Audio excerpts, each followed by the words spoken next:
বামুনঘাটা কাণ্ডে 7 দিনের জেল হেফাজতের পর তৃণমূল নেতা আরাবুল ইসলামের নতুন ঠিকানা আলিপুর সেন্ট্রাল জেল। জেল সূত্রে খবর, অন্য সাজাপ্রাপ্তদের সঙ্গে নয়, জেলে গিয়ে অসুস্থতার কথা বলে ফের হাসপাতালে ভর্তি আরাবুল।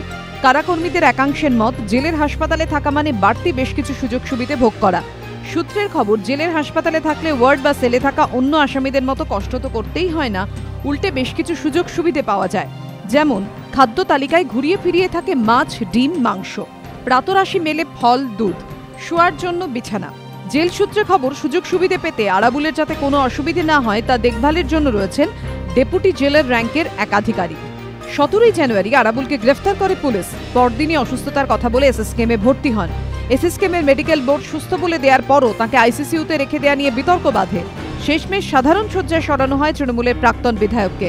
শুক্রবার সকালে হাসপাতাল থেকে ছাড়া পান তিনি। বারুইপুর আদালত তাকে জেল হেফাজতের নির্দেশ দেয়। জেলে গিয়েই ফের হাসপাতালের বিছানায় আরাবুল। জেল হাসপাতালের 6 নম্বর ওয়ার্ডে তাকে রাখা হয়েছে। কারাকর্মীদের একাংশের অভিযোগ, শনিবার বিধি ভেঙে আরাবুলের সঙ্গে গিয়ে দেখা করেন তার স্ত্রী ও পুত্র। লক্ষ্য যাত্রী পরিষেবার মানোন্নয়ন। নতুন বছরে মেট্রো রেলের বেশ কিছু কর্মসূচির কথা ঘোষণা করে একথা স্পষ্ট করে দিল মেট্রো রেল কর্তৃপক্ষ। বাড়বে এসি মেট্রোর সংখ্যা, তেমনই স্টেশনগুলিতে বাড়ছে চলমান সিঁড়ির সংখ্যাও।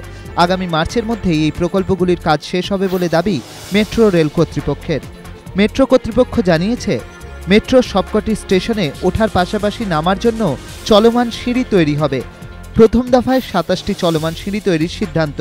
একটি করে চলমান সিঁড়ি হবে Shobhabazar, MG road, central, Chandni Chowk, park street স্টেশনে। শ্যামবাজারে 3টি ও যতীনদাস পার্ক, রবীন্দ্র সরোবর ময়দানে হবে 2টি করে চলমান সিঁড়ি। স্প্ল্যানেড স্টেশনেই হবে 10টি নতুন চলমান সিঁড়ি। মার্চ মাসের মধ্যেই নামছে আরও 2টি নতুন এসি রেক। ফলে গরমের মুখেই 13টি এসি মেট্রোতে চড়ার সুযোগ পাবেন শহরবাসী।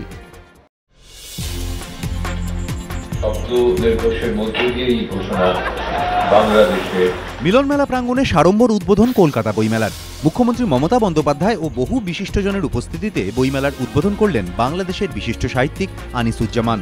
শব্দ নির্ঘোষের মধ্য দিয়েই ঘোষণা বাংলাদেশের।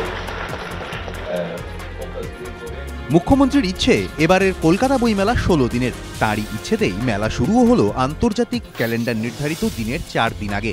জানিয়ে মেলার আন্তর্জাতিকতায় প্রভাব পড়বে কিনা প্রশ্ন উঠেছে।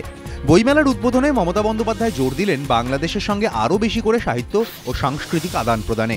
রবিবার থেকেই মেলায় ঢুকতে পারবেন বইপ্রেমীরা। মেলা চলবে 10 ফেব্রুয়ারি পর্যন্ত। এবারও থাকছে না কোনো প্রবেশ মূল্য। মুখ্যমন্ত্রীর সৌন্দর্যায়নের ইচ্ছে পূরণ করতে কলকাতা জুড়ে এরকমই বুলেভার্ড বা রোড মিডিয়ান স্ট্রিট তৈরি করেছে কলকাতা পুরসভা। 2 রাস্তার মাঝের এই অংশে বসানো হয়েছে নানা ধরনের গাছ। ব্যয় হয়েছে লক্ষ লক্ষ টাকা। খরচ তো হয়েছে, সৌন্দর্যায়ন হয়েছে কি? অধিকাংশ জায়গাতেই করুণ অবস্থা গাছগুলির, হয় মরে গিয়েছে নয়তো মৃতপ্রায়। একই হাল রাস্তার ধারের বাগানগুলিরও। মেয়র শোভন চট্টোপাধ্যায় দোষ চাপিয়েছেন শহরবাসীর ঘাড়ে। অতিরিক্ত দূষণ এবং জলের অভাবেই গাছগুলির এই পরিণতি।